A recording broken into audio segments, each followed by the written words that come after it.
Hey everybody, what's going on? Hellmite here, bringing another video from Grab the Lantern today. Today I wanted to talk about Smolder again, as I am realizing I have missed some things about this character. Now for those of you who are unaware, I made a video about a couple of months ago now, where I did my review of Smolder after having played him since his release, given about 4 or 5 days of trying to jam games on this champion.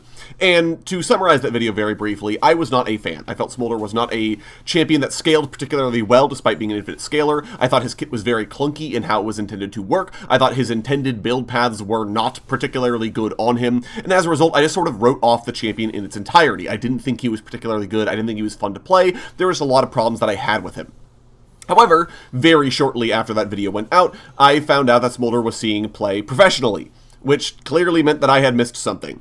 So I went back into the tank. I took Smolder back into the shop, I tried him out in some more games, and I quickly found that I had been very wrong in my initial video. There are a lot of things that I had not figured out about Smolder, and in today's video I wanted to kind of address those things, those concerns I had originally about Smolder, and talk about why I was actually wrong in that original review. I will have it linked in the description if you guys want to take a look at it, but for now, let's talk about some of the things that I said in that video that aren't actually correct.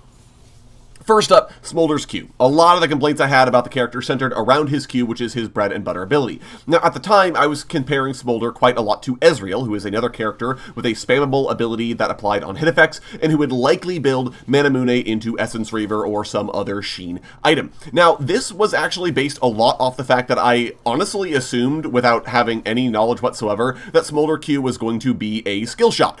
I legitimately assumed it was always a skill shot from the very beginning when Riot were initially showing off Smolder footage, and it literally, I was like halfway through the first game of him before someone pointed out that ability's targeted. It's not a skill shot, which then explained to me why it wasn't going off when I thought it should be going off. And I do think that colored some of my perception of Smolder, and once I realized that it was targeted, I think it sort of soured everything else that I was expecting Smolder to do.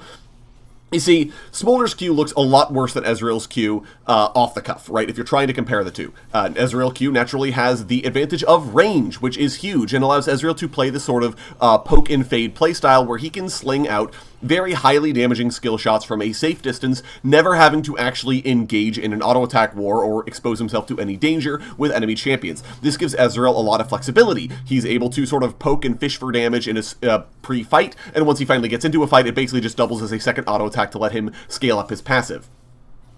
Smolder, meanwhile, looks a lot worse in comparison. He can't throw this out. You have to have a target in range, which means that by the time you're in range to throw out your Q, well, you're in auto-attack range, so likely a fight is already happening, which means Smolder can't really play that same game that Ezreal or even Corki with missiles sort of can by spamming out mirror mana damage.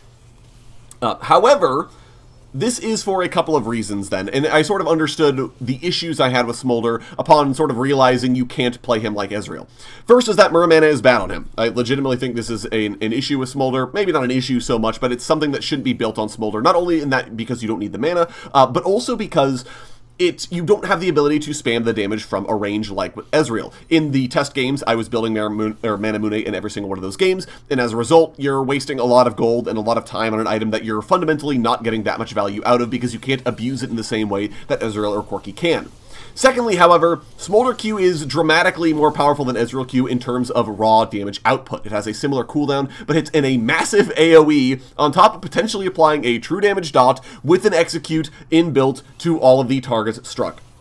With that knowledge, it makes sense why this couldn't be a spammable skill shot, because it would be way too powerful otherwise, like old Corki missiles somewhere back in, I think, Season 6 or Season 7, somewhere in there, where he'd missile entire enemy teams to death because of the area of effect and the damage. It would be very similar to that, and it makes sense then why it shouldn't be designed like that. And as a result, it sort of makes a lot more sense how Smolder is then intended to be played. Yes, you can't spam the damage from afar in the same way that Ezreal can, but you have a lot more area of effect damage when it comes to teamfights, which makes Smolder, honestly, a little bit more akin to someone like Sivir, who's sort of known for her area of effect teamfight damage. And even if you want to bring the pokes playstyle back a little bit, because Rapid Fire Cannon increases the range of Smolder Q, something I don't think I tried literally at all in my test games, you can't, You can still sort of emulate that Ezreal type playstyle if you really, really want to, but with an ability that's like 8 times more deadly than Ezreal Q at the end of the day. So definitely something I absolutely missed.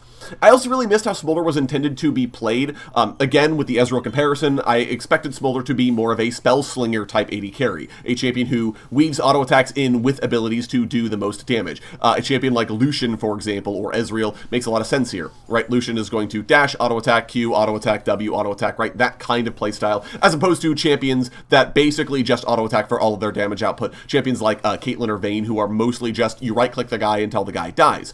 To me, champions could only exist on those two axes, right? Either you were a machine gun or you were a spellweaver. Smolder actually broadens that axis a little bit by basically being a full caster marksman. Smolder deals almost no damage at all with his auto attacks. He sort of only auto attacks when he can, as opposed to needing to do so in order to access a lot of his damage. Instead, you pretty much only press your buttons as Smolder and auto attack only when you have a safe opportunity to do so. And this, again, is sort of something he can get away with because of the area of effect of his Q and just the general area of effects he has on everything else. He isn't really intended to be the kind of champion that mows down a singular target with auto attacks. Instead, he's almost a mage that kind of splashes damage across entire enemy teams, and that's the majority of his damage output and the majority of his contribution to his team.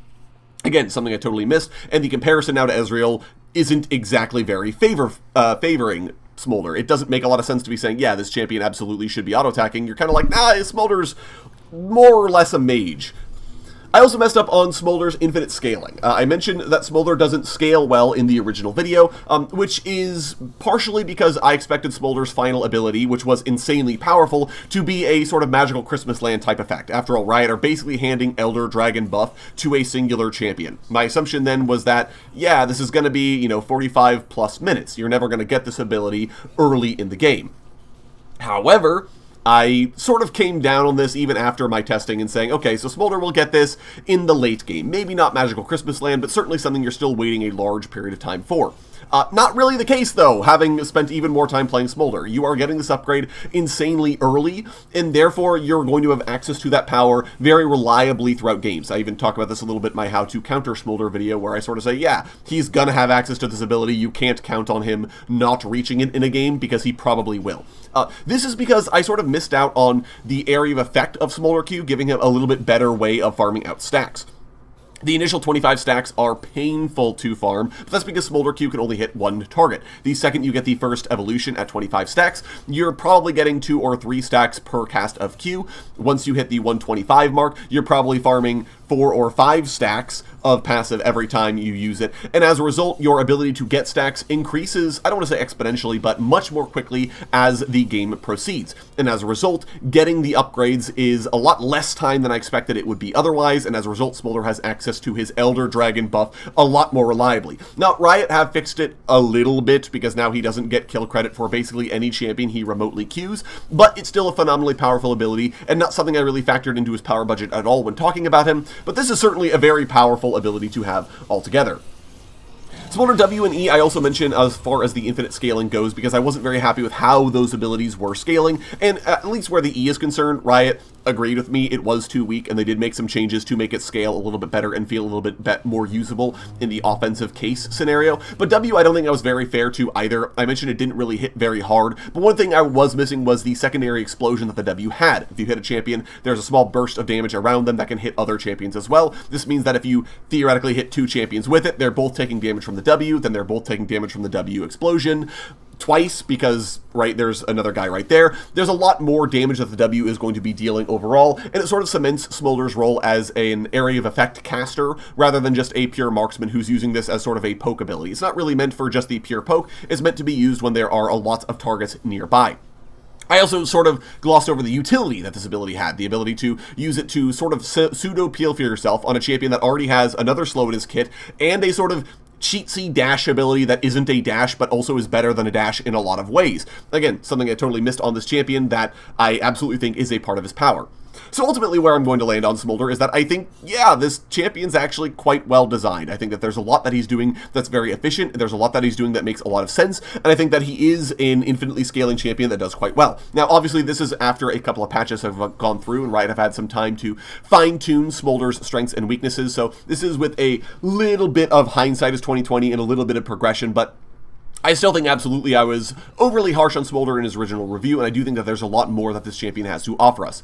In terms of balance, I don't think this champion is unbalanceable. I think that the most recent round of changes Riot have given him have really taken a lot of the wind out of his wings. I do think he's a lot more weaker and punishable in the early stages of the game, and as a result, the late game is less of a guarantee for him. But in general, I still think this champion is much better off than I initially expected. I even play a lot of him nowadays, and as a result, I did want to make this addendum to that original review. But let me know what you guys think of Smolder down in the comment section below. I'd love to hear your thoughts. If you thought I was absolutely crazy in my original interview, definitely let me know that down in the comments. If you enjoyed the video today, go ahead and leave it a like. And if you really enjoyed the video, consider subscribing. I upload a video every Monday, Friday, and on patch days as well. Once again, thank you guys so very much for watching. I do appreciate it. And I will talk to you all later.